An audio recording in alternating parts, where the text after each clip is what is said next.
Hello everyone, welcome back to our agri plant pathology. ఈ రోజు మనం బేసిక్ కాన్సెప్ట్స్ ఆఫ్ ఫంగై గురించి తెలుసుకుందాం. అసలు ఫంగస్ అంటే ఏంటి అనేది సింపుల్గా తెలుసుకోవచ్చు. బయాలజీ తెలియని వాళ్ళకు కూడా ఈజీగా అర్థమయ్యేలాగా చెప్తాను. ఓకేనా? మరి ఇంకెందుకు ఆలస్యం, నేర్చుకుందాం పదండి. ఫస్ట్ ఇంట్రడక్షన్ చూద్దాం. తర్వాత క్యారెక్టరిస్టిక్స్ ఆఫ్ ఫంగై అంటే ఏంటి, థాలస్ అంటే ఏంటి, హైఫా అంటే ఏంటి, మైసీలియం అంటే ఏంటి, ఎక్టోఫైటిక్ వర్సెస్ ఎండోఫైటిక్ మైసీలియం ఈ రెండింటికి మధ్యన ఉన్న డిఫరెన్స్ ఏంటో ఈ రోజు వీడియోలో నేర్చుకుందాం. First, what is fungi? మీరు ఎప్పుడైనా రైనీ సీజన్లో మష్రూమ్ని చూసారా? లేదా కొన్ని రోజులు పక్కకు పెట్టిన బ్రెడ్ మీద వైట్ లేదా గ్రీన్ కలర్ పౌడర్ లాగా వచ్చింది చూసారా? దానిని ఫంగస్ అంటారు. సింపుల్‌గా చెప్పాలి అంటే ఫంగస్ అనేది ఒక లివింగ్ ఆర్గానిజం. ప్లాంట్స్ లాగా ఉంటాయి అనిపిస్తది. కానీ ప్లాంట్స్ కావు. దీని డెఫినిషన్ ఏంటి అంటే fungus is an eukaryotic spore bearing achlorophyllous heterotrophic organism that obtain the food by absorption. ఇప్పుడు ప్రతి పదం గురించి క్లియర్‌గా నేర్చుకుందాం. ఫస్ట్, అసలు ఫంగస్ అనేది ప్లాంట్ ఎందుకు కాదు? ఎందుకంటే ప్లాంట్స్ అనేవి గ్రీన్ కలర్‌లో ఉండి, క్లోరోఫిల్ ఉండటం వల్ల వాటి ఫుడ్‌ని అవి ఫోటోసింథసిస్ ద్వారా ప్రిపేర్ చేసుకోగలుగుతాయి. కానీ ఫంగస్ అనేది గ్రీన్ కలర్‌లో ఉండదు.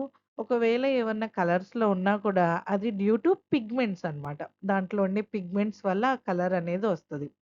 సో, క్లోరోఫిల్ లేకపోవటం వల్ల ఫోటోసింథసిస్ జరుపుకోదు. ఫుడ్ అనేది ప్రిపేర్ చేసుకోలేదు. మరి ఫంగస్‌కి ఫుడ్ అనేది ఎలా వస్తది? How do fungus obtain their food? అది అబ్జార్ప్టివ్ న్యూట్రిషన్ ద్వారా వస్తది. ఎందుకంటే దానంతటికి అది ప్రిపేర్ చేసుకోలేదు కాబట్టి వేరే లివింగ్ ఆర్గానిజం మీద లేదా డెడ్ ఆర్గానిజం మీద డిపెండ్ అవ్వి దాని నుంచి న్యూట్రియంట్స్‌ని అబ్జార్బ్ చేసుకుంటది. కాబట్టి వీటిని హెటెరోట్రోఫిక్ ఆర్గానిజమ్స్ అంటారు.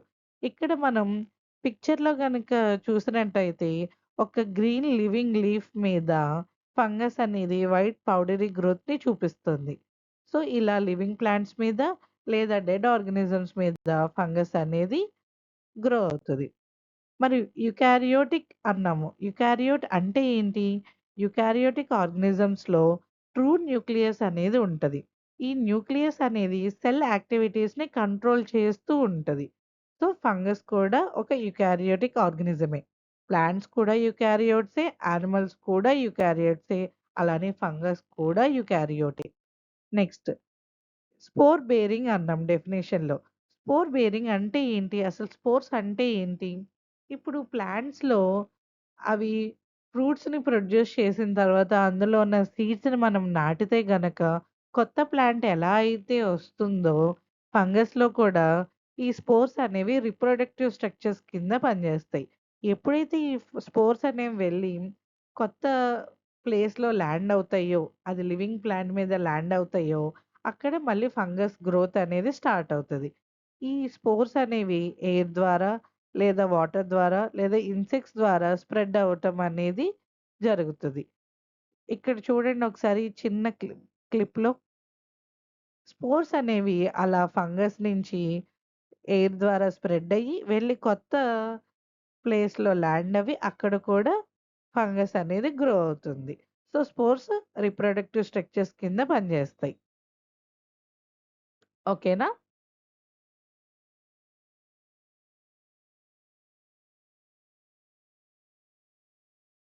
నెక్స్ట్, థాలస్ అంటే ఏంటి? వెజిటేటివ్ బాడీ ఆఫ్ ఫంగస్‌ని థాలస్ అంటారు. ఒక ప్లాంట్ తీసుకున్నట్లయితే దాంట్లో రూట్స్ ఉంటాయి, స్టెమ్ ఉంటది, లీవ్స్ ఉంటాయి, వాస్కులర్ టిష్యూస్ ఉంటాయి. కానీ ఫంగస్‌కొచ్చేసరికి అలాంటి డిఫరెన్షియేషన్ అంటూ ఏమీ ఉండదు. సో, కంప్లీట్ బాడీ ఆఫ్ ఫంగస్‌ని మనం థాలస్ అంటాము. మరి హైఫా అంటే ఏంటి? థ్రెడ్ లైక్ ట్యూబులార్ ఫిలమెంట్‌ని హైఫా అంటారు.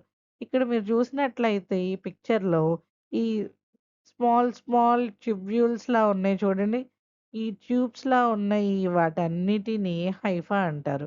ఈ హైఫా ఎపికల్ ఎలాంగేషన్ ద్వారా గ్రో అవుతది.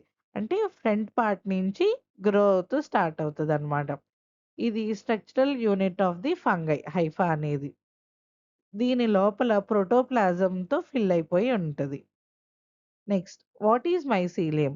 ఈ హైఫా స్ట్రక్చర్ యొక్క నెట్వర్క్‌ని మైసీలియం అంటారు. సో, ఈ మొత్తాన్ని మైసీలియం అంటారనమాట. ఇది కూడా ఫిలమెంటస్ ఫంగల్ బాడీయే. అయితే ఇది కలర్డ్‌గా ఉండొచ్చు లేదా కలర్‌లెస్‌గా ఉండొచ్చు. కలర్‌లెస్‌గా ఉంటే గనక దాన్ని హైలిన్ అంటాము. ఇది main vegetative body. Next types of mycelium. మైసీలియంలో 2 రకాలున్నాయి. Ectophytic mycelium, endophytic mycelium. Ectophytic అంటే ఆ హైఫా అనేది కేవలం లీఫ్ సర్ఫేస్ మీద మాత్రమే గ్రో అవుతూ ఉంటది. దాన్ని ఎక్టోఫైటిక్ మైసీలియం అంటారు. ఏదైతే హైఫా అనేది లీఫ్ టిష్యూ లోపలికి పెనెట్రేట్ అయిపోయి గ్రో అవుతూ ఉంటదో దానిని ఎండోఫైటిక్ మైసీలియం అంటారు. సో, ఇవన్నీ బేసిక్ కాన్సెప్ట్స్ ఆఫ్ ఫంగై. ఈరోజు వీడియోలో మనం అసలు ఫంగై అంటే ఏంటి? ఫంగస్ అనేది ప్లాంట్స్ నుంచి ఎందుకు వేరీ అవుతుంది? హైఫా అంటే ఏంటి? థాలస్ అంటే ఏంటి? మైసీలియం అంటే ఏంటి? టైప్స్ ఆఫ్ మైసీలియం ఏంటి? సో, ఈ కాన్సెప్ట్స్ అన్నీ నేర్చుకున్నాం కదా! ఇవన్నీ బేసిక్ కాన్సెప్ట్స్ అన్నమాట. ఇవి తెలిస్తే మనం పెథాలజీలో ఇంకా కొంచెం నేర్చుకోవడానికి ఈజీగా ఉంటుంది. ఇలాంటి పెథాలజీ కాన్సెప్ట్స్ అన్ని సింపుల్‌గా, ఈజీగా నేర్చుకోవాలి అనుకుంటే మన అగ్రి ప్లాంట్ పెథాలజీ ఛానెల్‌ని సబ్స్క్రైబ్ చేసుకోండి. మీ అగ్రికల్చర్ ఫ్రెండ్స్ అందరికీ మన వీడియోస్‌ని షేర్ చేయండి. ఓకేనా? Follow Agri Plant Pathology for more interesting videos on pathology.